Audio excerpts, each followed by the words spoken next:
Hello Ibran, আসসালামু আলাইকুম। আশা করি যে যেখানে আছেন সকলেই ভালো আছেন।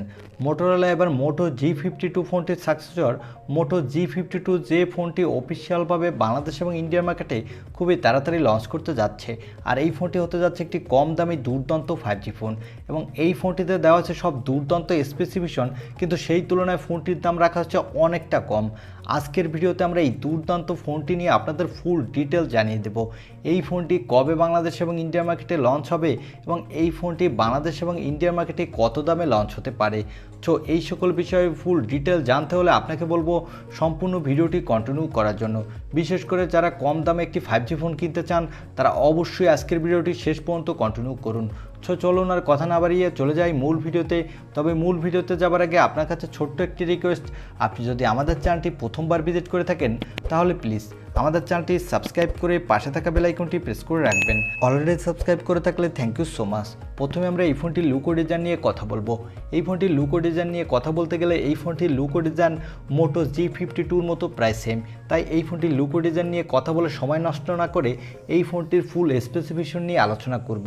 এই ফোনটিতে ডিসপ্লের জন্য দেওয়া হয়েছে 6.8 ইঞ্চি মাপের একটি full HD plus IPS LCD display with 120 হার্টজের রিফ্রেশ রেট এবং এই ডিসপ্লেতে দেওয়া হয়েছে কর্নিং গরিলা গ্লাসের প্রোটেকশন।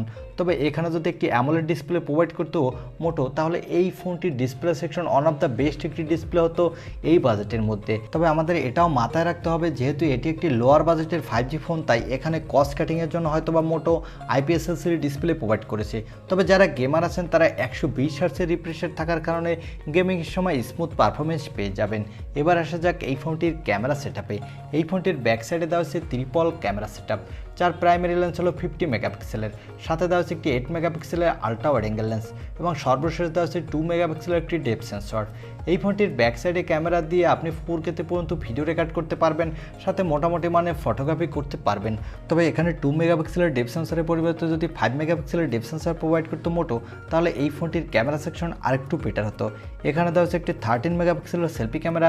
এই ক্যামেরাটিতেও আপনি দুর্দান্ত মানের সেলফি তুলতে পারবেন, সাথে ফুল এইচডি প্লাস ভিডিও রেকর্ড করতে পারবেন। এই ফোনটির পাওয়ারের কথা বলতে গেলে এখানে দেওয়া হয়েছে স্ন্যাপড্রাগনের 695 5G প্রসেসরটি। এই প্রসেসরটি একটি 6 ন্যানোমিটার আর্কিটেক্টে বিল্ড এবং এই প্রসেসরটি দিয়ে আপনি PUBG, free fire, call of duty, অনলাইনের মতো গেম হাই সেটিংসে স্মুথলি প্লে করতে পারবেন কোনো প্রকার ল্যাগিং ইস্যু ছাড়া, সাথে দুর্দান্ত মাল্টিটাস্কিংও করতে পারবেন। এবং এই ফোনটিতে আউট অফ দ্য বক্স দেওয়া হচ্ছে অ্যান্ড্রয়েড 11, তবে এখানে অ্যান্ড্রয়েড 12 থাকলে আরেকটু বেটার হতো, তাহলে এখানে অ্যান্ড্রয়েড 13 এবং 14-এর আপডেটটা পাওয়া যেত। এই ফোনটিতে সিকিউরিটির জন্য দেওয়া হয়েছে সাইড মাউন্টেড ফিঙ্গারপ্রিন্ট সেন্সর, আর এই ফোনটিতে ব্যাটারির জন্য দেওয়া হয়েছে 5000 mAh একটি ব্যাটারি, সাথে দেওয়া হয়েছে 15 ওয়াটের একটি ফাস্ট চার্জার। তবে আমার কাছে মনে হয়েছে এখানে অ্যাটলিস্ট 13 ওয়াটের ফাস্ট চার্জার প্রোভাইড করা উচিত ছিল মোটোরোলার, কারণ এই 15 ওয়াটের ফাস্ট চার্জার দিয়ে চার্জ করতে মিনিমাম 2 ঘন্টা সময় লাগবে। এই ফোনটি IP68 রেটিং প্রাপ্ত, যার ফলে এই ফোনটি পানি এবং ধুলোবালু প্রতিরোধী, যার ফলে এই ফোনটি 1.5 মিলিমিটার পানির নিচ পর্যন্ত কোনো সমস্যা ছাড়াই 30 মিনিট পর্যন্ত ইউজ করতে পারবেন। এটা আমার কাছে ভালো লেগেছে, কেননা IP68 রেটিং সাধারণত ফ্ল্যাগশিপ ফোনগুলোতে আমরা পেয়ে থাকি, কিন্তু মোটোরোলা এখানে লোয়ার বাজেটের 5G ফোনেও IP68 রেটিং দিয়েছে, যার ফলে এটি আমার কাছে বেস্ট মনে হয়েছে। এই ফোনটিতে দেওয়া হয়েছে NFC সাপোর্ট এবং এই ফোনটি 3টি র্যাম ভেরিয়েন্টে মার্কেটে পাওয়া যাবে এবং 2টি কালার ভেরিয়েন্টে মার্কেটে পাওয়া যাবে। এবারে জানিয়ে দেব এই ফোনটি কবে বাংলাদেশ এবং ইন্ডিয়ার মার্কেটে পাওয়া যাবে এবং এই ফোনটি কত দামে পাওয়া যাবে।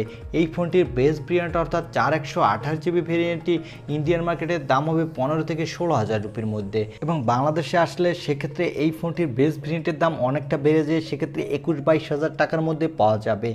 আর এই ফোনটি ইন্ডিয়ান মার্কেটে নেক্সট মান্থেই লঞ্চ হওয়ার সম্ভাবনা রয়েছে, সেক্ষেত্রে বাংলাদেশে আসতে কিছুটা লেট হবে। জুলাইয়ের শেষের দিকে বাংলাদেশে অফিসিয়ালভাবে এই ফোনটি পাওয়ার সম্ভাবনা রয়েছে। তাই যারা কম দামে একটি 5G ফোন কিনতে চান, সাথে ভালো গেমিং এক্সপিরিয়েন্স পেতে চান, আমার মনে হয় তাদের জন্য এই ফোনটি হতে পারে ওয়ান অফ দ্য বেস্ট একটি ফোন। এই ছিল আজকের ভিডিও। আর ভিডিওটি যদি আপনার ভালো লেগে থাকে তাহলে অবশ্যই একটি লাইক দিয়ে আমাদের চ্যানেলটি সাবস্ক্রাইব করে পাশে থাকা বেল আইকনটি প্রেস করে সবসময় আমাদের সাপোর্ট দিয়ে যাবেন। দেখা হবে অন্য কোনো ভিডিওতে। আজকের মতো আল্লাহ হাফেজ।